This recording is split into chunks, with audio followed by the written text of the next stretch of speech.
At eto na nga, papasok na ulit. Tapos na ang maliligayang araw at may baon tayong tapsilog. Pasok-pasok ulit. Sana naman tanggalin na lang yung tax. Ayan o. Tanggalin na nila yung tax. Wala naman silang tulong, di ba? Ayan, pasok kami ng pasok naman kahit madaling araw, kahit gabi. Hindi naman tayo natutulungan ng gobyerno. Kinukupit lang nila. Wala nga pambiling damit to. Para magwawalis lang. Tanggalin na. Ayan po, thank you. Pasok tayo ng alas 4 na madaling araw. Dito sa May Pasay. Malilate na tayo, 10 minutes na lang. Pero malapit-lapit na guys. Diba, baklasin na natin.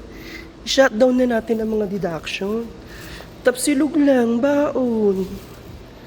Maghapon na po. Thank you guys.